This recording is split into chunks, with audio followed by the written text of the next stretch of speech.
हमारा टॉपिक है Java web services में रेस्टफुल वेब सर्विसेज और उसमें हम डिस्कस कर रहे हैं क्रिएट रेस्टफुल क्लाइंट या create rest client and restful web services and JAXB। तो इसमें सबसे पहले हम रेस्ट क्लाइंट की बात करते हैं। जैसे contain a rest client library which can be use for testing और to build a real client in Java. तो ये इसकी अपनी लाइब्रेरी है जिसमें आप क्लाइंट बासानी बिल्ड कर सकते हैं।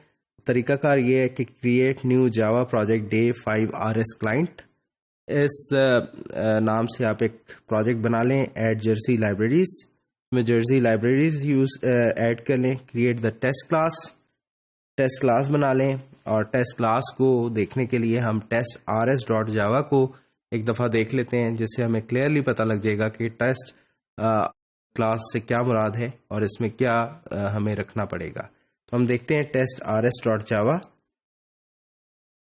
आप देख सकते हैं ये मैंने टेस्ट rs.java आपके सामने खोली है। इसमें सबसे पहले हमने पैकेज बनाया है, उसके बाद हमने एक इंपोर्ट स्टेटमेंट लिखी हुई है, उसके बाद हमने जो RS से रिलेटेड इंपोर्ट्स थी client builder, web target, media type, response and URI builder और क्लाइंट कॉन्फ़िग, ये हमने सारी इंपोर्ट्स मेंशन कर दी हैं। यहाँ पर हमारी क्लास स्टार्ट हो रही है टेस्ट RS को इंटरनली डिस्कस करने से पहले मैं इसका एक स्टैटिक मेथड जिसकी रिटर्न टाइप URI है, गेट बेस URI, और ये URI builder dot from URI, और यहाँ पर एक ये लोकल होस्ट :8080/day_rs.build, ये URI रिटर्न हो रहा है। इसे हमने देख लिया तो हमें पता लग गया कि ये बेसिकली क्या URL रिटर्न कर रहा है। ये URL हमारी करंट मशीन के ही एक और एप्लीकेशन का जहाँ पे हमारी सर्विस डिप्लॉय है, रेस्ट सर्विस डिप्लॉय है, उसका रिटर्न कर रहा है।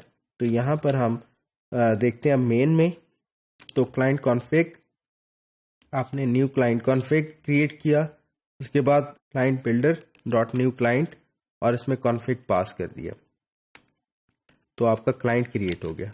वेब टारगेट में आप ये बेसिकली बता रहे हैं कि ये सर्विस किस जगह पर टारगेट कर रही है। तो क्लाइंट डॉट टारगेट में गेट बेस URI, तो ये बेसिकली डे RS जो लोकल होस्ट पे चल रही है सर्विस उसको रेफर कर रहा है।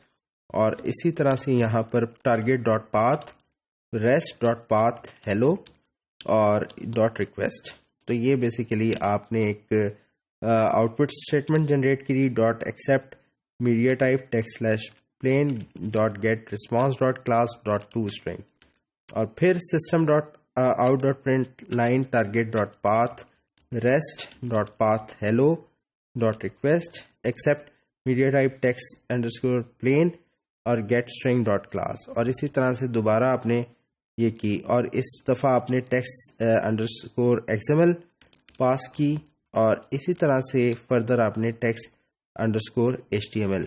तो बेसिकली यहाँ पर आप जो कॉल कर रहे हैं अपनी सर्विस को, तो ये आप हेलो के ज़रिए अपनी सर्विस को कॉल कर रहे हैं, और रिक्वेस्ट जो आप पास कर रहे हैं उसमें आप देखें मीडिया टाइप की वजह से सेग्रीगेट हो रहा है कि किस पर्टिकुलर मेथड ने इस का रिस्पांस जनरेट करना है।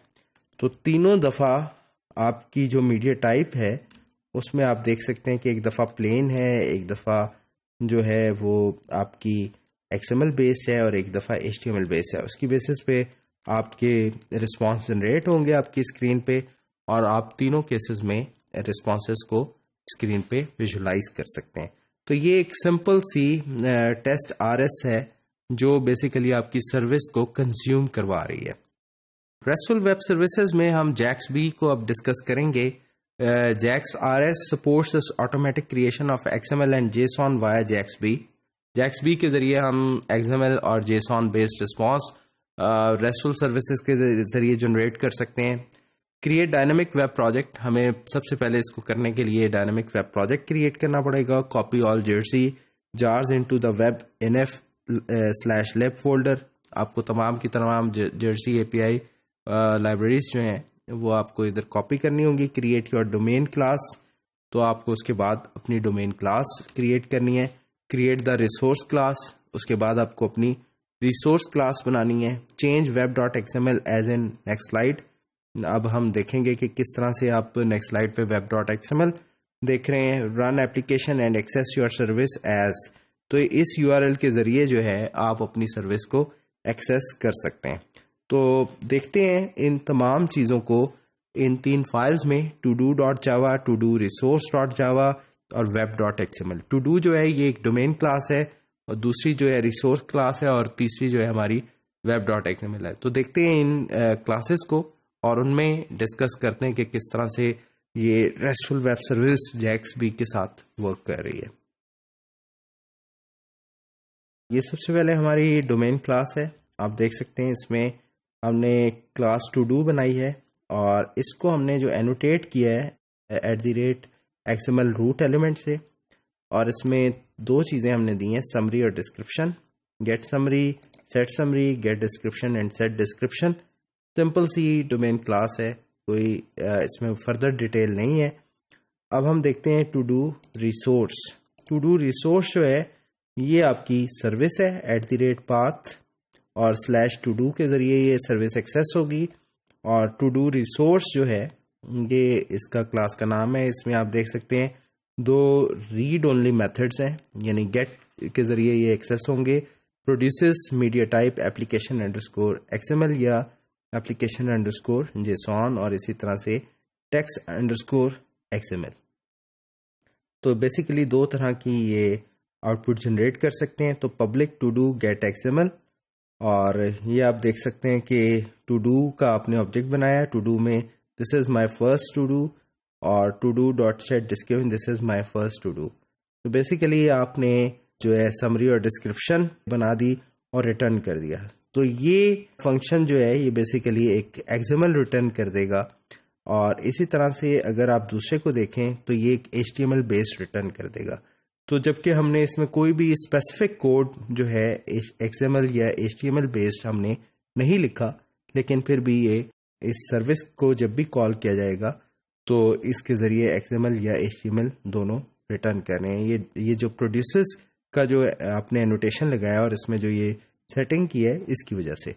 अब हम देख लेते हैं इसकी web.xml।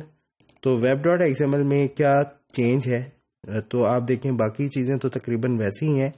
सर्वलेट नेम वही है, इसका कंटेनर वही है, और इसके अलावा इनिट पैरामीटर में आप देख सकते हैं कि यहाँ पर पैरामीटर नेम उसी तरह है, लेकिन आपका पैरामीटर वैल्यू जो है यहाँ पर JAXB आ चुका है। और इसी तरह से अगर आप देखें कि servlet mapping, Jersey, rest service और URL पैटर्न उसी तरह से। तो जैसे ही इस सर्विस को कोई एक्सेस करेगा या कॉल करेगा तो ये जो है फौरी तौर पर रिस्पांस जनरेट करेगी, और रिस्पांस जनरेट करेगी जिस भी मेथड को कॉल किया जाएगा उसके अकॉर्डिंग। ये XML बेस्ड रिस्पांस भी दे सकती है और HTML बेस्ड रिस्पांस भी जनरेट कर सकती है। तो इस चीज़ से आपको ये क्लियरली पता लग रहा होगा कि हम जब भी todo को कॉल कर रहे होंगे या todo का रेफरेंस आप मेंशन कर रहे होंगे तो ये एप्लीकेशन जो है ये इसी तरह से अपना रिस्पांस जनरेट करेगी।